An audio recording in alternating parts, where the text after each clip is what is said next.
we got a lot of good stuff here with Eliezer. Amen. A lot of good stuff tonight. And we're live streaming and making history, and I love it. I love it. You know, hey. And so, you know, this is what I want to do, though. This is just tell the story about how you found us. How'd you find this? I don't know. Ragtag. I'm on people jet lag. Because you had called the office. God, I love your sense of humor. Good, because that's going to be what it's going to be all just about. like totally Israel. How did I find you? You know, it's funny. You had called the office, and you were telling me something about, I don't know exactly what it was, but you were talking to me about some really cool things. Well, this is like incredible because, you know, look, I'm going to talk more about this on Shabbat, but by the way, hello, everyone. Yeah, okay, we got to make the transition also from Hebrew to English, or as my kids like to speak when we're together, they speak Hebrish. Or like Inghib. Spanglish. Spanglit. Well, no. Yeah, anyhow. Every trip I try to get to fill my Friday nights, Erev Shabbat and Shabbat morning, with Messianic congregations. So I call up lots of congregations, and it's like, okay, the first question is, well, do you believe this? Do you believe that? They send me through like an SAT. And, you know, if I don't agree with everything that they say, everything that they think, then, hey, well, we can't have you. And then I call up your pastor, and it's like, when are you coming? And I'm like, waiting. Okay, are you drunk or something? No, that's Nadab and Abihu. No, it's not me. Did you have some Slivovitz? I know. And I'm just like amazed because it's just so open. And other places that look at this specific trip, I'm not exaggerating. I actually counted between Florida, Washington State, and Oregon. I mean, I had to pick the furthest point on the other side of the United States to go from here, okay? And I'm like, it's a 5.5 hour flight? Yeah, it feels like I'm flying from Israel to here. Oh, that's right. Between here, Washington State, and Oregon, I'm not exaggerated, I counted, I was in contact, or other people on my behalf were in contact with 41 Messianic Hebrew root congregations. You know how many I'm going to? 3. All the other, I'm completely packed with speaking engagements in Washington State and Oregon. They are all extensions of people that I have spoken to and contacts that I've made through Hayovale. And just a little reminder, just so you know, Eliezer has been in the Christian church sharing and because of an organization called Shuva Israel.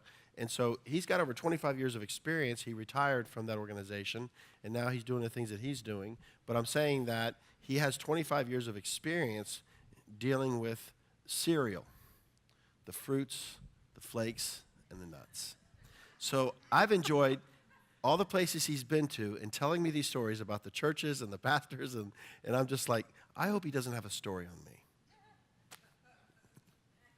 And I'm like, people, get with the program. I know. It's not about me.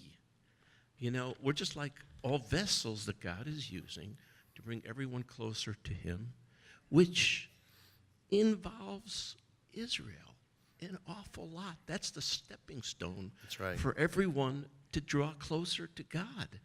And don't give me the credit. I'm just simply being used as all the rest of us are by God. But what I'm hoping, you've heard about this 3D printer thing? Yeah. Do you think that we can get the elements, the necessary ingredients to put you inside and produce you? You know, I could get a lot done around here.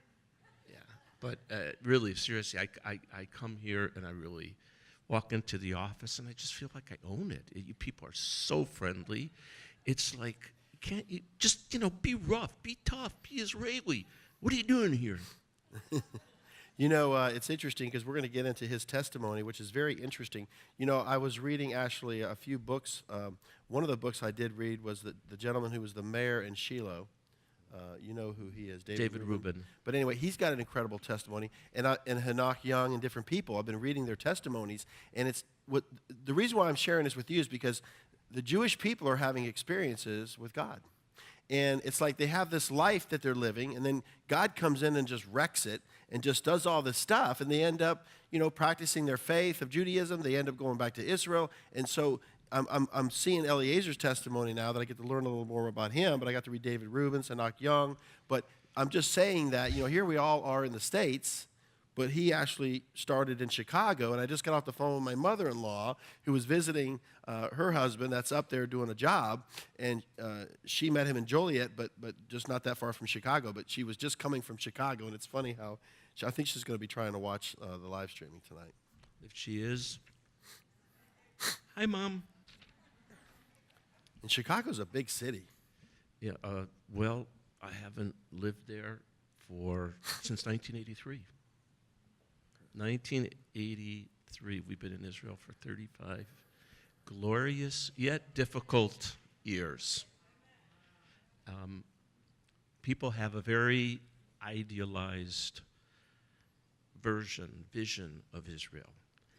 And sometimes, and I actually was attached to the Israeli consulate. I worked for the Jewish Agency between 1994 and 1998. And my job was to interview all prospective Olim immigrants to Israel. And I worked with the consulate. I was the one that put the stamp on their visa, the visa stamp for being new immigrant to Israel.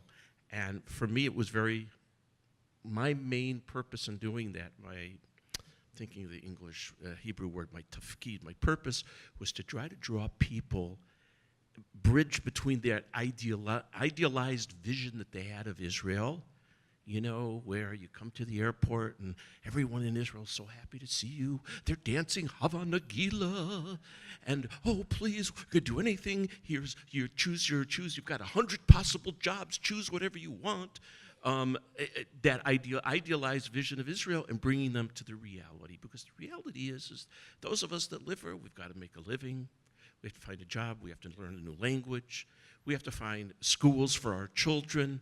How are we going to get from this point to that point? And, you know, you think about it, I hear people, and I kind of laugh, people who move from one part of the country here in the United States to another part of the country, and they're describing how difficult it is. They're not used to it. People are different. It's a different culture. People express themselves differently. And I'm like, my God, seriously? Because you're still doing it, even if they speak funny, you're doing it in the same language, okay? And you have to learn an entire new language. Now, it's really true, and I was talking to Linda about this yesterday. By the way, I've started calling a couple other people who came in earlier Linda. And I do that with my wife, too, because I call everyone Ellen. And, okay, you can't really, we were talking about this yesterday. Yes, especially the millennials in Israel and down, because everything, internet, et cetera, is in English, usually speak good English, but if you really want the pulse of the country, it's Hebrew. And it's tough. It's rough. I mean, the first 3 years that I was in Israel, I woke up basically every single day and I said, God, why did I do this? Please, wake me up like Dorothy, okay? And take me out of Oz and bring me home. But something, this I can share with you because something just gets inside the veins. And once it's in, forget it. Share with us about the suburban Chicago. There's a lot of challenges in Chicago right now, and the homicide rate and different things. How bad was it when you were growing up? When I was growing, things are, and I mention this frequently, the states, and of course this is no insult to anyone because I love this country. And I carried 2 passports, but have no doubt, I'm an Israeli first and an American. Well, I grew up in Skokie, which had a very large portion of its population were Holocaust survivors. Because Holocaust survivors, of course, they sought each other out, because nobody can understand that experience other than other people that went through it. So I grew up in Skokie, which had a very large population of Holocaust survivors. And everywhere I would go, I would see, the numbers impaled on their skin. And that was really the first identifying experience that I had, that something was different about being Jewish. There was something to this. And I mean, I grew up in an apple pie. Probably my father, from the age of like 3, took me on Friday night to Comiskey Park to see the Sox games, and then usually during the week he would write me out excuses. I'm not feeling good. I have to go to Eliezer has to go to the doctor, and the doctor was Wrigley Field. So now, by the way, if any of you are from Chicago originally, anyone, there's got to be every crowd. Okay, all right, we got one. Okay, you know that in Chicago, you are not allowed. It is against the law to be both a Sox and a Cubs fan. You can't. You go, as soon as you get on the Dan Ryan, okay, you're a Sox fan. North of the Dan Ryan, you're a Cubs fan. And anything else, that's it. You're out of your element. But you know what? It's different in America now. When we were kids, my parents would never think twice. We would get on our bicycle, those Schwinn bicycles with the fat fenders. I mean, today you can't even see the fenders. They're like invisible. I don't know what the bicycles ride on. And remember those little stickers we used to get for passing safety? I love it. I can age people immediately. But we would go anywhere. And now, for heaven's sakes, go into a 7-Eleven and get a carton of milk and pictures of kidnapped kids. It's not the same here anymore. We had, I think, a much better childhood. And, from that perspective, I'm so happy we moved to Israel, because I know that you hear a lot in the news, and people are saying, well, is it safe to go there? Yeah, it's safe to go there because we know who our enemy is. And here in the States, it could appear behind any corner. I mean, you never know if you're safe anywhere, and you don't know who it's going to be. And I think it's frightful. But in Israel, I mean, our kids were 5 or 6 years old. Oh, we're going to go to Kfar Saba with our friends. How are you going to go there? We're taking the bus. What do you think? Okay, Israeli kids, they have chutzpah. Okay, we don't tell our kids what to do. They tell us what they're going to do. But I grew up in an all-American home, and the most Jewish thing, a very assimilated home. My mother's entire extended family were murdered in Dachau. I'll talk about more of this on Shabbat. Were murdered in Dachau and in Bergen-Belsen. By the way, I've been to all the camps. And my wife's extended family were murdered in Auschwitz and in Belzec. But I grew up American. There was really nothing about the importance of Israel. My parents were very active in a Reform synagogue, and we would go to synagogue on Friday night, and I would talk until the rabbi would say, shh. And we would light the candles, go home, light the candles, eat a slice of bread, and then my mother would prepare BLTons. Bacon, lettuce, and tomato. Yes. Pig was a big, it was a big thing by us. I mean, you know. They call it the other white meat. Right, the other one. So we were very, very I would call it marginally And your dad Jewish. served in World War II. My father was supposed to go with his unit to the Battle of the Bulge. Came down with scarlet fever, which ultimately probably saved his life because his unit, I think he told me 60 or 70% of his unit was wiped out in the Battle of the Bulge. So, I didn't really take much of anything Jewishly seriously until really the morning of June 6th, 1967.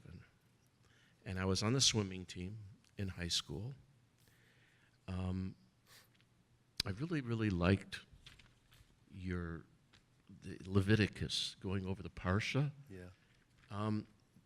Because I specifically think about that every time I see people that are just defiling the beautiful body that God has given with tattoos and piercings. I mean, the body is really, we're taught the body is a sanctuary. That's true. By God, and that's why I have a lot of it. I've increased my sanctuary. I started a new saying, I'm full gospel, you're full Tanakh.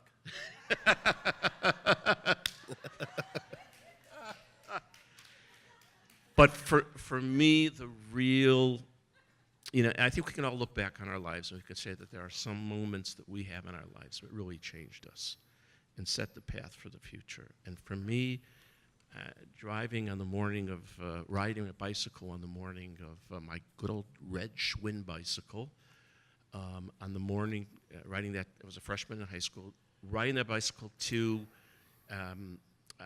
swim practice, Evanston Township High School in suburban Evanston, Illinois. And we carried with us, with my best friend, who is still my best friend today. You know, they ask all those security questions when you're on the internet. Who's your best friend? Warren Levy, who I've known since I've been 8 years old, still my best friend. Okay, maybe I haven't talked to him in a year, still my security questions. So, and I'm riding the bicycle, and we're carrying a transistor radio, which young people today, transistor radio, what is a transistor radio? So I'm like, forget it, okay?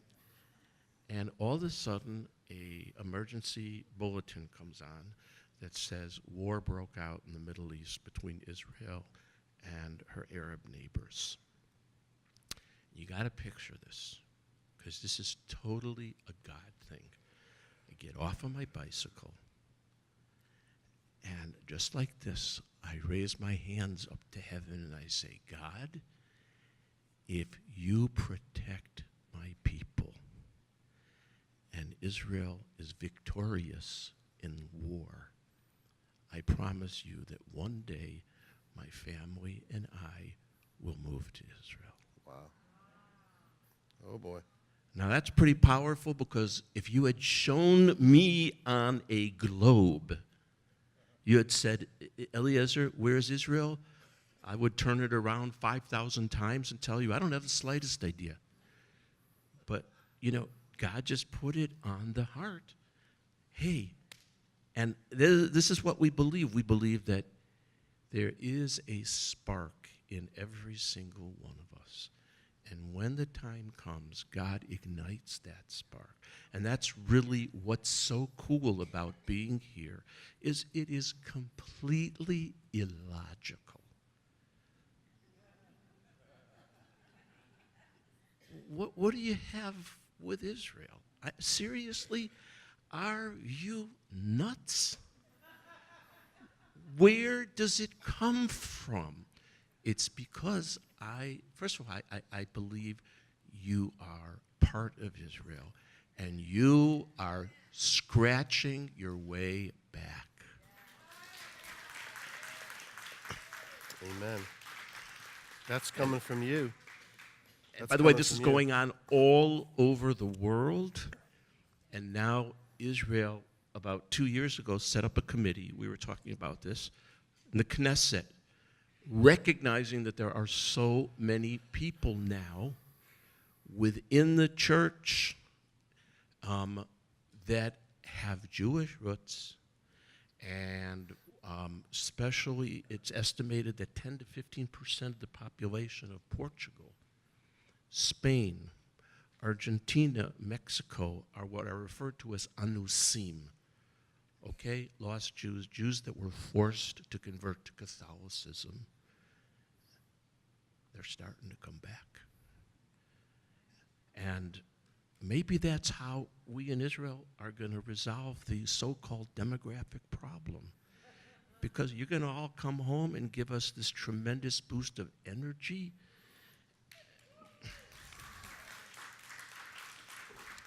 You know, so basically your Jewish education was that kind of liberal, but you did go to synagogue and you had a bar mitzvah.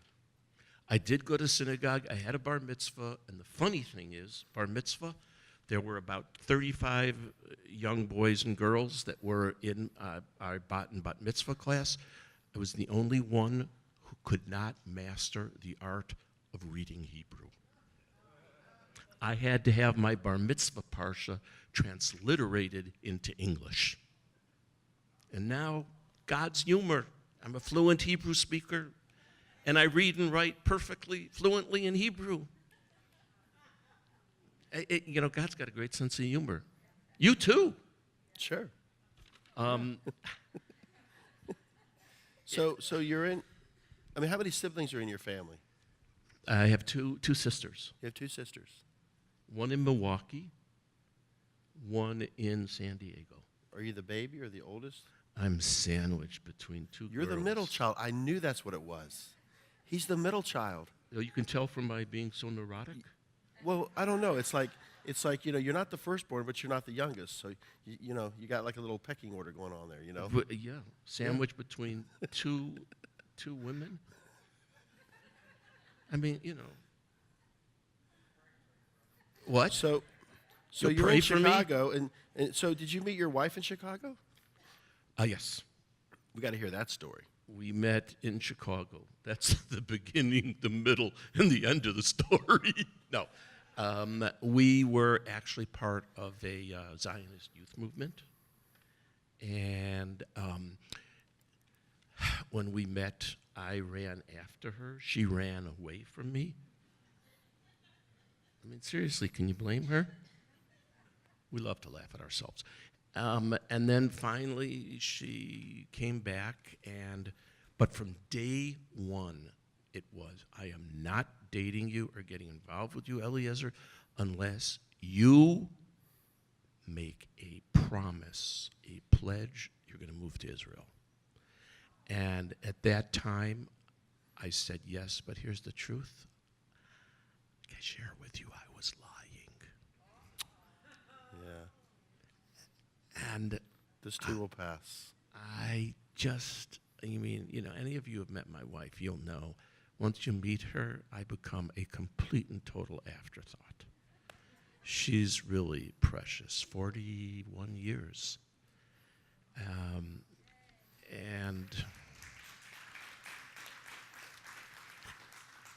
But one of the amazing things were, I was considering it. I was thinking about it. Okay, so it's okay because I'm not sure whether I want to or not, so I'll say that I do because I want to marry her, but I'll kind of leave it up in the air. And this is also another true story, total another God moment. I promised Ellen we would make Aliyah, but we got married in I don't know if I can count that far back, 1976, and this year went by, and that year went by, and that year went by. And one night, I'm just laying in bed, and I sat up. I'll never forget it. Sat up with my back against the, what's that thing called, the headboard? The headboard. And I said, okay, Ellen, let's go. She turned to me and she said, let's go. Where do you want to go? I mean, the movies, this, that, I don't know. And I said, it's time to move to Israel. And she looked at me and she said, "You're not going to believe this.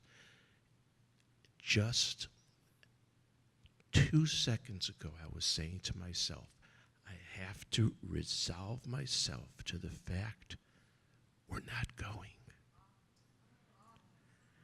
And at that very moment, I sat up on the backboard and I said, "It's time we have to go."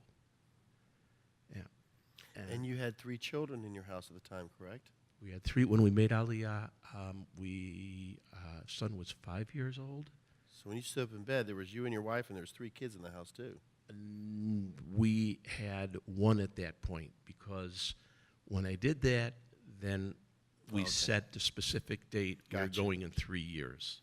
Gotcha. When we went to Israel, it was 5-year-old, 2-year-old, 6 months old, and my wife had, how do you call it? What's machalat nishika, where you're tired all the time? Mano. Yes, mano.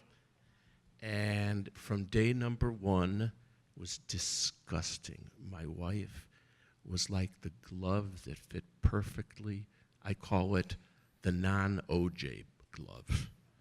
Fit perfectly on her hands. But not the Michael Jackson glove. Not the Michael Jackson glove, no. But I was miserable for the first 2.5, 3 years. Absolutely miserable. And you got through it. You got through it. Wow. It is absolutely amazing. Every immigrant that comes to Israel, what they have to deal with. I mean, it's literally like starting your life over again. It really is. And it's in a completely different culture. Okay, in America, people generally, if they disagree with you, they'll smile, and people, I hope you won't be offended, are not really direct in America. They'll talk behind your back, and you'll find out what they said about you from other people. Well, in Israel, we just go straight for the jugular. What are you talking about? You're crazy. You know, in Israel, we like to joke. That's me. We I'm feeling have great. now close to 9 million citizens. Yeah. We like to joke. We have 9 million prime ministers. Even the garbage collector knows how to do the prime minister's job better than the prime minister.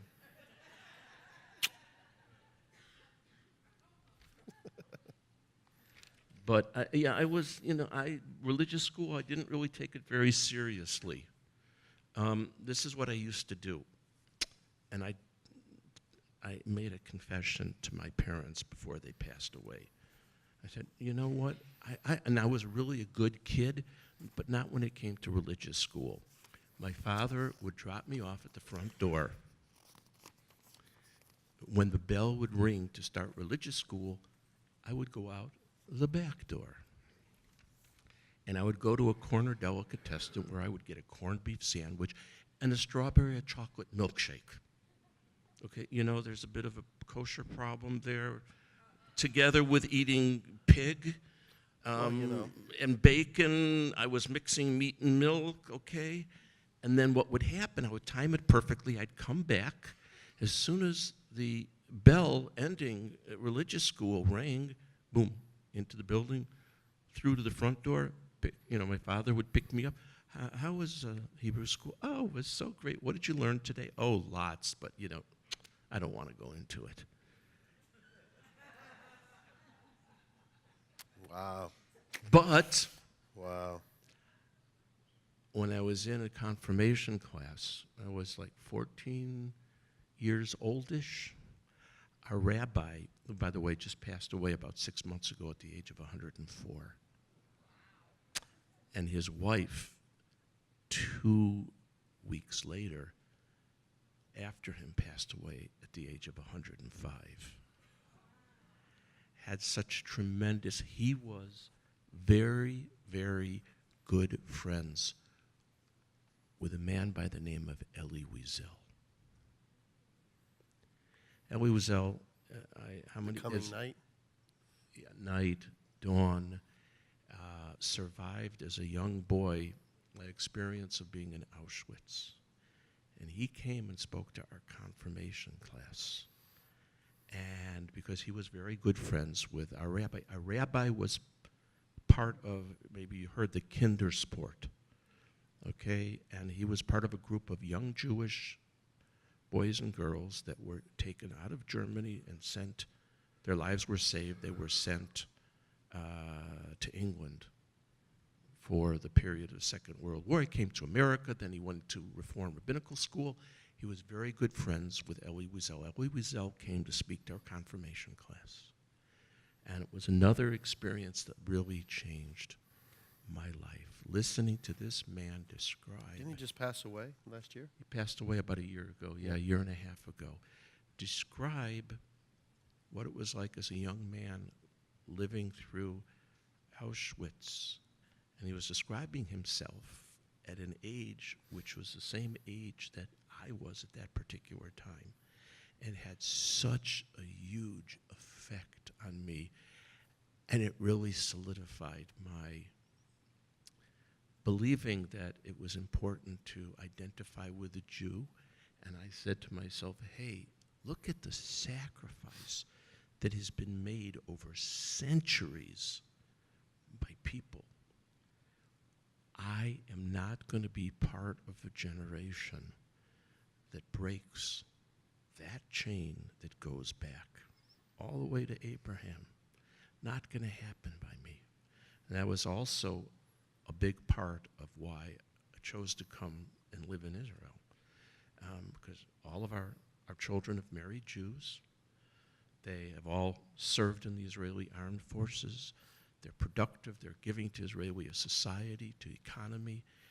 And to me, that is the ultimate expression, commitment to what I refer to, what is referred to as Jewish continuity.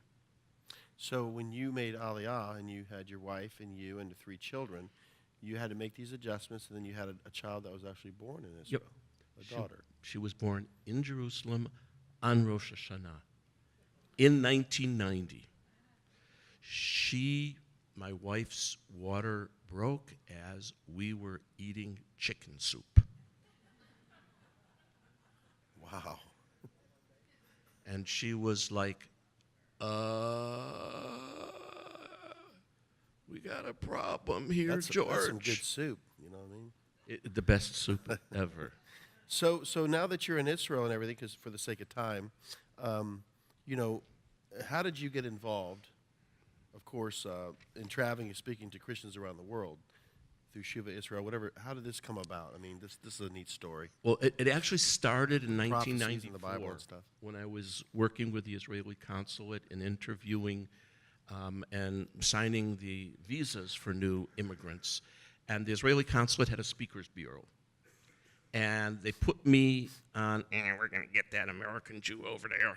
They put me on the speakers bureau whenever a church, Christian group, called up the Israeli consulate in Los Angeles and said, we'd like to have a speaker come and talk to us about Israel. Go get Eliezer Braun. So, and I was like, the first time I went to a church, I was like, why would Christians have any interest in Israel whatsoever? This is early 90s. This is after your daughter was born. 1994. Yep. Our daughter, who is now married, has 2 children, and we built an attachment, an additional unit to our house, so our 2 grandchildren wake up in the morning, and I come downstairs, they're already in our refrigerator fishing around. What were you saying? Gosh, I'm on fumes. No, it's, how this is the early 90s or 94, and now all of a sudden you're going to be going to churches, and so what was the message? What were you trying to convince the evangelicals? Well, the first time I went, I'll never forget, it was a pretty large church north of San Diego, about 600-700 people, and I remember I went up in front of the church. They had a big, huge cross there, and I was like, I froze, because you know what the cross represents to a Jew. And I turned to the pastor and I said, I have 2 things that I need to say. Number 1, I don't know what to say to you. honestly, I don't know what to say to you. And number two, I can't stand and speak in front of a cross because this is what it represents to us. The exact opposite, as I learned later on, the exact opposite of what it was intended to say. And he came up and he put his arm around me and he said, Eliezer, whatever you want, just speak your heart. That was my introduction to Christianese. Wow. How do you speak your heart? So, no, he said, okay, I understand. Just whatever's on your mind, we thirst to know about Israel. And I was just completely taken aback. What interest would you have in Israel? Well, because we read the Bible. We read the prophecies. And we connect between what is written in the Bible and what is going on in Israel today.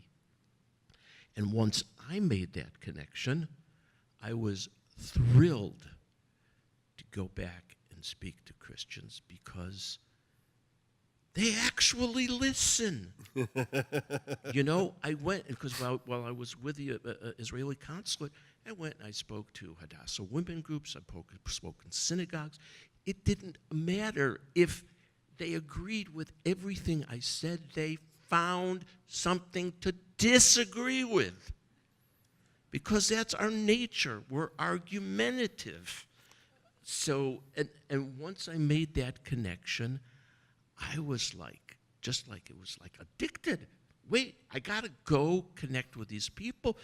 Israel needs friends. We're bashed here, we're bashed there, we're bashed by the left, we're bashed by the right. For heaven's sakes, we apparently have this huge group reservoir of friends out there that love Israel because their connection to the Bible, which of course connects with exactly why we made Aliyah and why we moved to Israel. So, hey man, we got some serious, you know, there's like an intersection there that we can meet and come together with.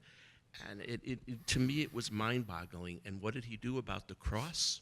This was hysterical. He said, okay, Eliezer, I want you to close your eyes. I closed my eyes, didn't know where he was going with that. He said, I'm going to count to 3, and on the count of 3, you can open your eyes, that cross isn't going to be there. Counted to 3, I opened my eyes. It wasn't there.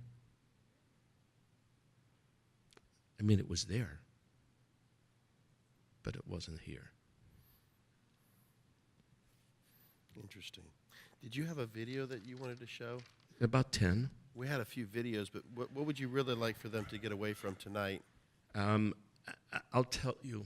If my wife was in childcare, I could go over, but she's not. I'll tell you, you know, I am like so hooked on what Hayuvel is doing. And when I first started doing this like more than 20 years ago,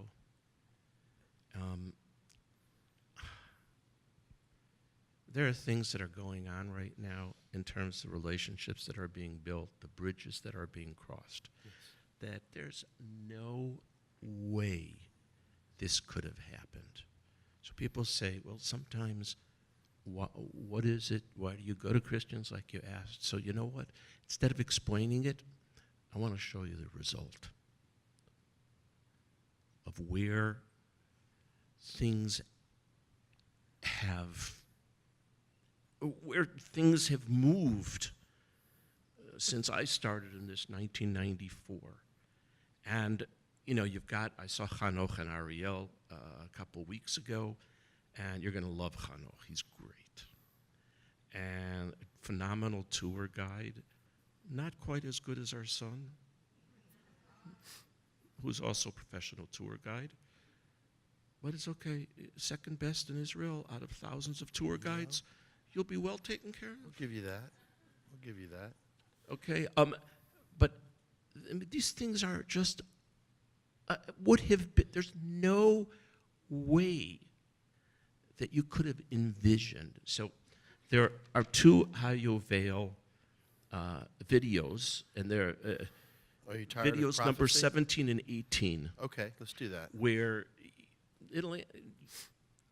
it just illustrates how far we've come and how far we can go together. So can we throw up, no, not throw up, put on number 17 and 18? Yeah, let's watch that.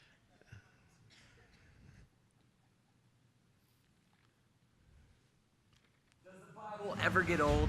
Does it seem like we're always talking about how picking grapes in Israel is a direct fulfillment of prophecy?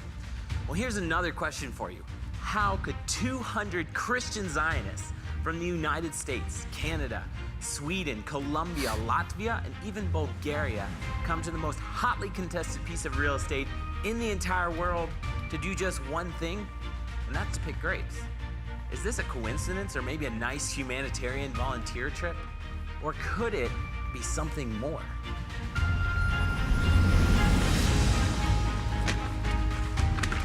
Jeremiah Tubbs. I'm from Toccoa, Georgia. My name is Richard Crombie from Vancouver, Canada. Hi, my name's Evan Machulis, and I'm from Orlando, Florida. I'm Chris Tricaro from San Antonio, Texas. My name is Chris Kramer, and I'm from Texas. Matilda from Stockholm, Sweden. My name is Carolyn Harrell, and I'm from Florida. My name is Baiva, and I'm from Latvia. I'm Raivika from Latvia. My name is Val Boyanov. I was born and living in Bulgaria. Now I'm living in United Arab Emirates.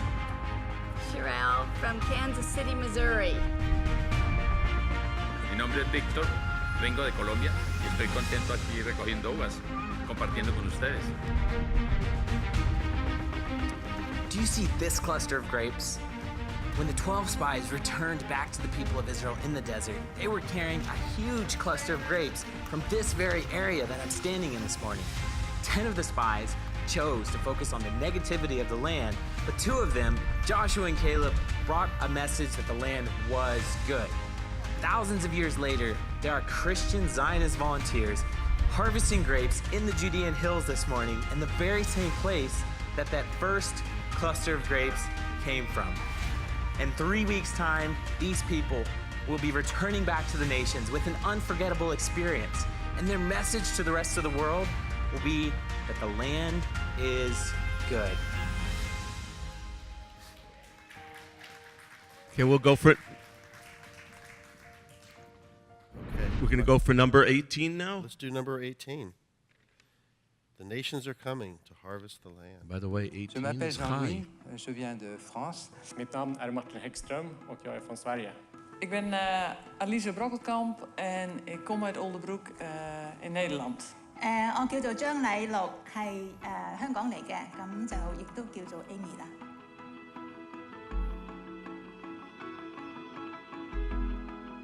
Vi vaknade klockan 5 i morse och vi åt frukost. Och klockan 6 så satte vi oss i bussen och åkte till Kilo för att skörda vindruvor. Nous sommes donc ce matin à Chilo, dans les vignes, pour vendanger un vin blanc, un vin excellent. 咁呢一個葡萄園咧，真係好大啦，同埋係我哋見到嗰啲提子咧就收成又好豐富，咁都好開心。咁同埋下日 Val 咧就照顧得我哋好好嘅。På bussresan till vingården så åkte vi faktiskt förbi stället där templet stod i 369 år och det är ganska mäktigt. Ja, het is echt geweldig om hier te zijn, om gewoon lekker buiten te zijn, in de natuur bezig te zijn. Dat is iets wat ik altijd al ook gedaan heb, maar ook graag doe. En dat het gewoon bij Gods plan hoort, dat vind ik gewoon echt, ik wist dat totaal niet. Pour moi, c'est important de participer ici à la rédemption d'Israël. 咁就係聖地嘅一個中心嘅地帶啦。好耐之前以色列嘅先祖啦，即係亞伯拉罕、以撒同埋雅各。Dan mag je hier gewoon zijn, gewoon niks zweverig. Het is gewoon doen wat er in zijn woord staat. En dat is... Man känner sig verkligen kopplad till landet. Var Abraham och alla våra andra förfäder, Isak och Jakob färdades. Ja, dit is zijn land.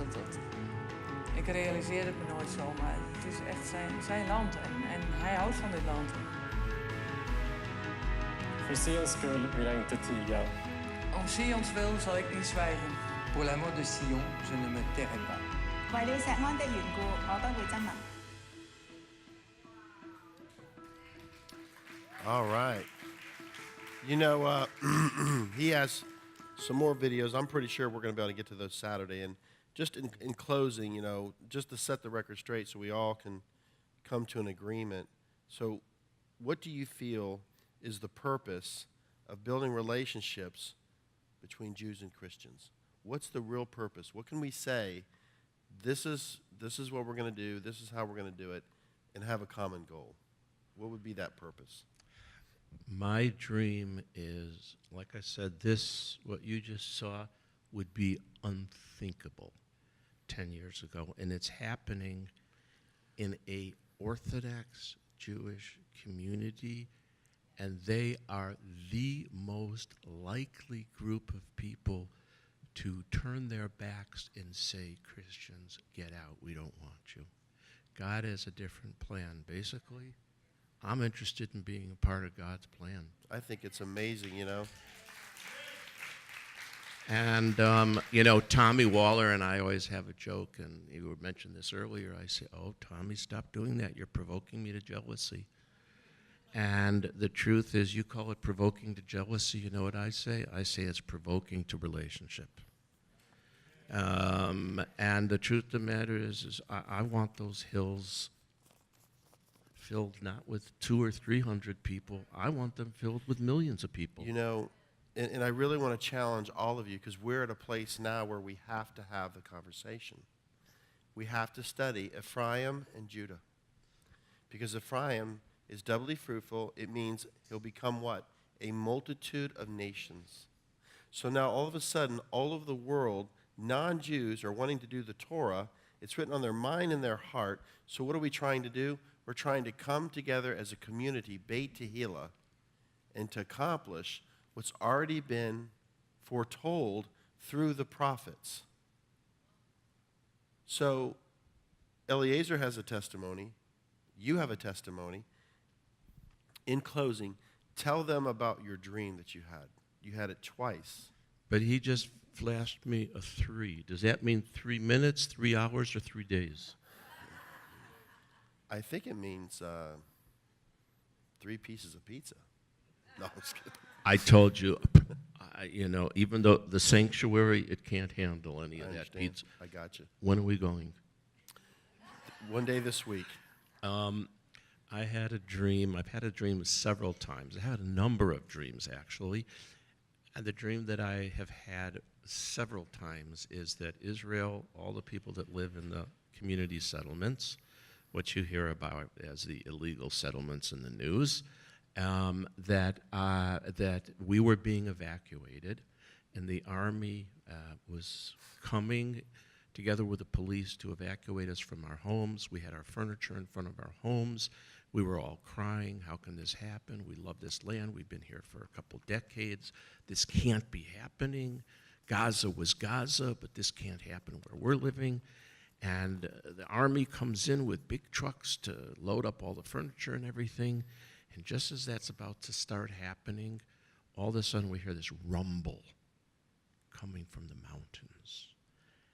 And over the mountains, in pouring by the thousands, the tens of thousands, hundreds of thousands, on foot are Christian Zionists that have come into our communities, and they are so numerous. They're standing in front of us, protecting us. And finally, Prime Minister Netanyahu, I'm sorry I'm taking 3 hours.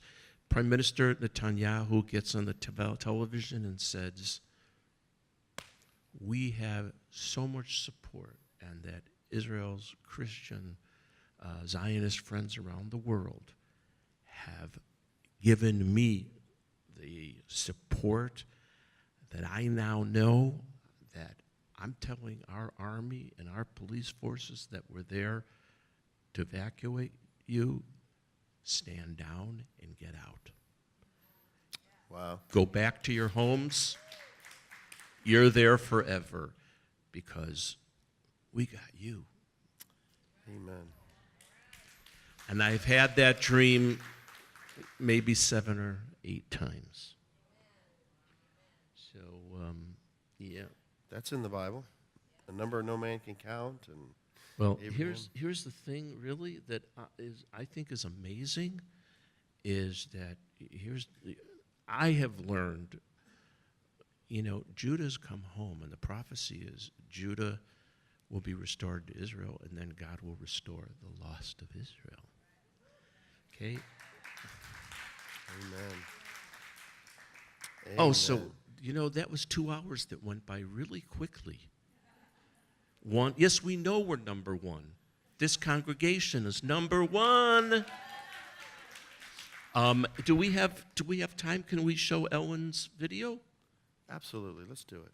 Yeah, okay. Close the doors, If you have your chain the children, doors. go get your children. What? No, I'm just telling you, if they have children over there, they can go get them, bring them over here. But yeah, we can show Ellen's video, absolutely. Okay. And we'll step down here. Okay. Nobody works here, right? Let's watch Ellen's video. It is called Ellen Artwork Video Trimmed.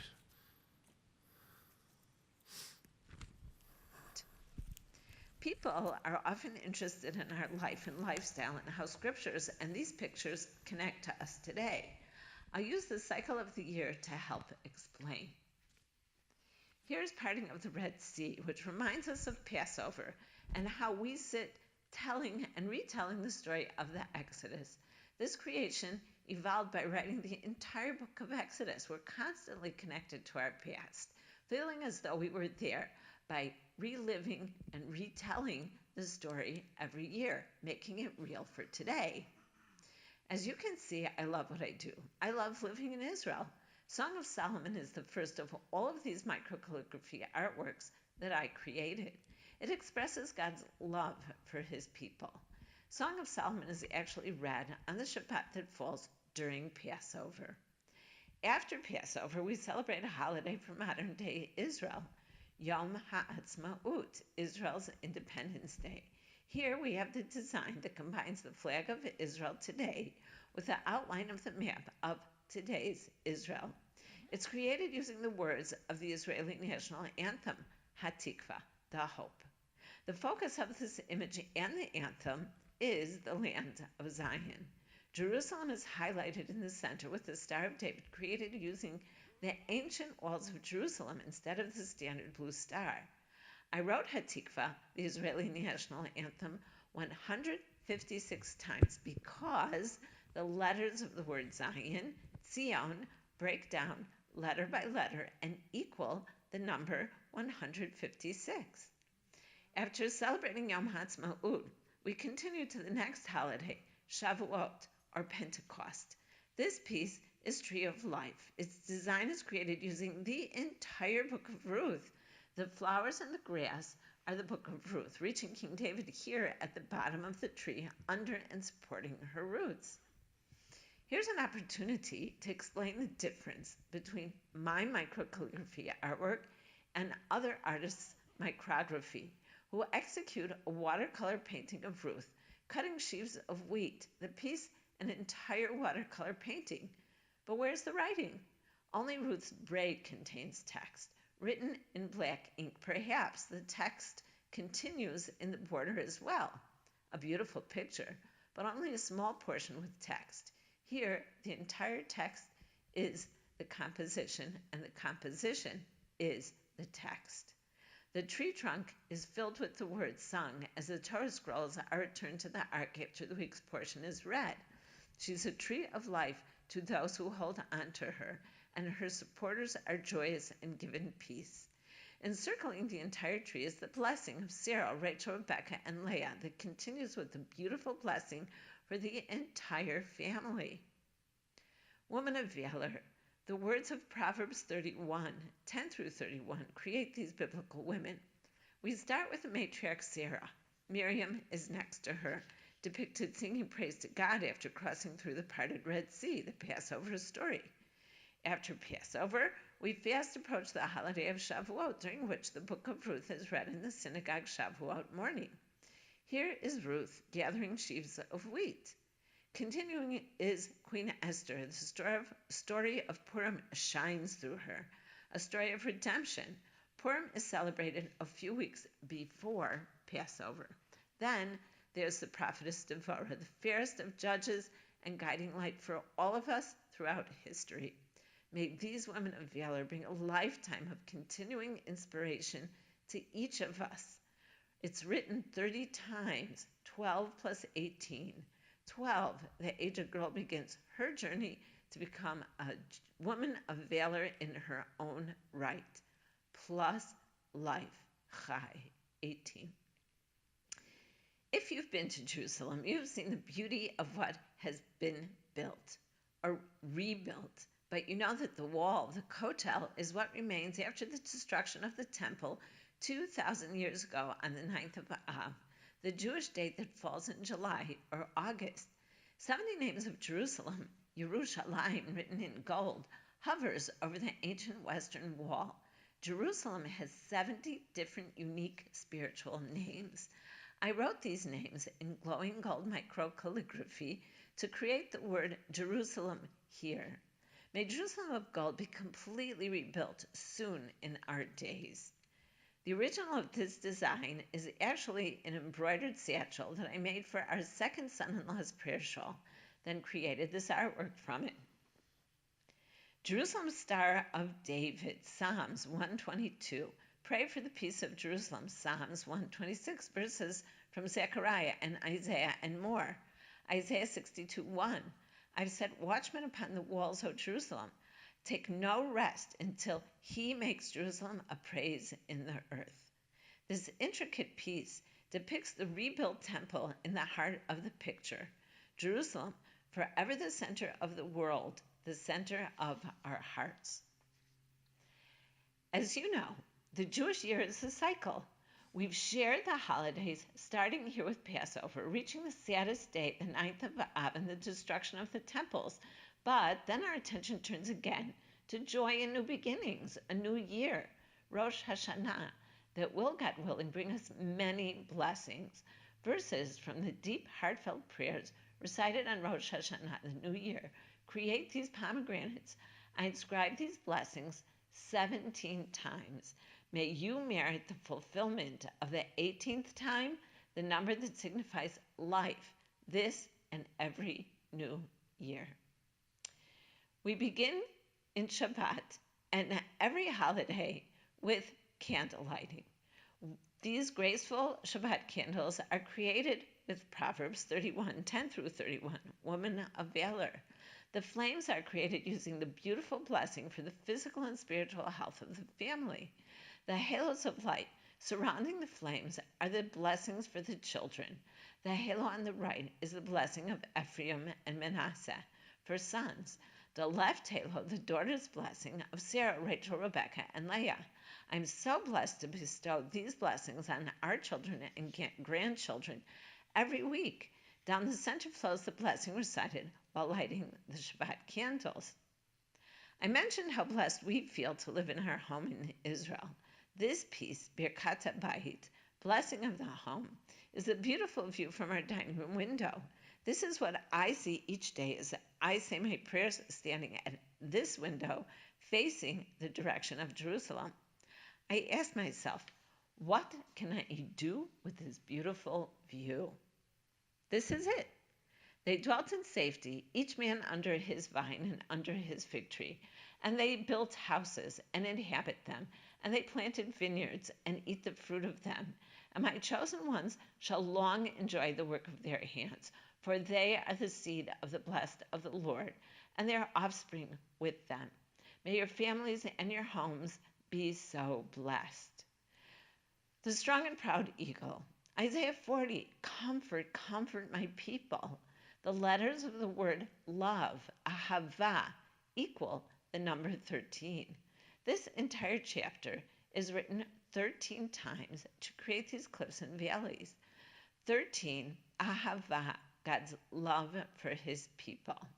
The last verse of the chapter on wings of eagles is written 208 times, creating the eagle. 208 is also divisible by 13, but leaves a remainder of 3. The number 3 in Judaism represents strength, permanence, and that this shall come to pass, amen, which in Hebrew also has 3 letters. Ezekiel 36. The shofar is blowing, the ruined cities are rebuilt, the fields tilled and sown, the prophecy is coming to life as Abraham, Isaac, and Jacob's spirits watch over us. Written 50 times, reminding us of the Jubilee year. Looking like an ancient mosaic found in archaeological digs, Jacob's blessing to Judah creates line of Judah. The blessing from Genesis is written 100 times. 100 is a number that represents power. How appropriate for Judah, the future king. There are specific designated blessings for before and after eating food. The blessing after eating bread is the longest. This composition was created using the entire grace after meals recited after eating bread. Originally, this was designed for the cover of the booklets placed on the tables at our oldest daughter's wedding. The tomb of the patriarchs, the text is the story of the Machpelah cave, its purchase by Abraham, and the burial of the beloved matriarch Sarah, written here in order to create this powerful image 6 times. An inscription for each one of our 6 matriarchs and patriarchs buried here. If you've been to Hebron, you are seeing and walking on living biblical history, just as the artwork represents. This piece is a memorial to all those throughout history who have suffered through the hands of our ever-present enemies. It is specifically for 3 children, our neighbors, who lost their lives in a terrorist attack in our neighborhood on a Sunday night 2 weeks before Purim, February 2002. Throughout the centuries, Jews have prayed for the day when we will return to Israel from all 4 corners of the earth, when the light of redemption will be upon us. We see the passages from Isaiah, passages that speak of comfort and the day of redemption, forming the people dancing and streaming towards Jerusalem rebuilt, the temple rebuilt. We see the twinkling stars in the sky, reminding us of the blessing. The day will come when we will be as many as the stars in the sky. All these passages bring me comfort and peace of mind in difficult times. Psalms 18. King David wrote Psalms 18, Chai, life, to thank God for teaching him to be victorious in battle. It's a song of deliverance. Just as David rose up successfully against his enemies, this tank represents our present struggle against those who want to destroy us. Psalms 18, which means life, is written 3 times, which again is a number that represents strength and guidance to successfully fight our enemies. May we always continue to be guided and delivered safely from the battle against those who are determined to destroy us. Blessing Israel. I will bless them that bless you, and in you shall all the families of the earth be blessed. This design is of the famous Israeli cactus, the sabra, in beautiful bloom, prickly and tough on the outside, sweet on the inside, just like Israelis are known to be. This is actually the only piece designed with both Hebrew and English. The almond tree, Jeremiah 1:11 through 12. And the word of the Lord came to me, saying, What do you see, Jeremiah? And I said, I see a rod of an almond tree. And the Lord said to me, You have seen well, for I hasten my word to accomplish it. As the verses express, Jeremiah saw the branch of an almond tree bear with no bloom, symbolizing the fact that the prophecy God shared with Jeremiah would come to fruition quickly. The destruction of the temple if God's word was not heeded, but also rebuilding in the future. The almond branch in bloom represents the continuation of God's promise and prophecy, when the Jewish nation, Am Yisrael, will bloom, returning from all four corners of the earth to the rebuilt temple and ruined cities rebuilt. May we enjoy the beauty of the blooming almond tree, as well as the blooming of the fulfilled prophecies soon in our days. Amen. Dancing for joy, the words from Purim read from the scroll of Esther. LaYehudim hayta ora v'simcha v'sason ve'ikar. Dance across the page, along with these carefree figures representing the joy and fun experienced on this wondrous holiday. This brings the holiday cycle we began full circle, as Purim is 1 month before Passover. My very first paper cut, surrounded by the ancient fortified walls and magnificent gateways into the city of Jerusalem, the majestic third temple rises. The 10 Commandments, Hear, O Israel, the Lord is our God, the Lord is one. Verses depicting the land, the Eretz, Zvat, Chalav, Dvash, the land flowing with milk and honey. Isaiah 52, Awake, awake, put on your strength, Zion. He has redeemed Jerusalem. And all the ends of the earth shall see the salvation of our God. Psalms 122, pray for the peace of Jerusalem. Isaiah 66, the heaven is my throne, and the earth is my footstool. What house could you build for me? And it shall be that the new moon to new moon, and from Shabbat to Shabbat, all flesh shall come to bow down before me. These are part of the microcalligraphy text cut into the delicate thin lines of the filigree weave of stars. My newest piece, the second paper cut, Creation. Each day, each heart vibrantly carries us to the next, expressing its individual creation and existence with that day's biblical text, creating the heart's design. Each heart flows from one to the next, bringing us full circle as the cycle of the weeks and seasons evolve. Each week, Shabbat glows golden, full of blessings, centering each of us as we celebrate the gifts God has bestowed on us within the world and universe He created. Now for some fun. Noah. The building of Noah's Ark and the animals brought on board create these colorful pieces. We all know that the animals were brought on board 2 by 2, 1 male, 1 female, but it was different for the animals designated as kosher.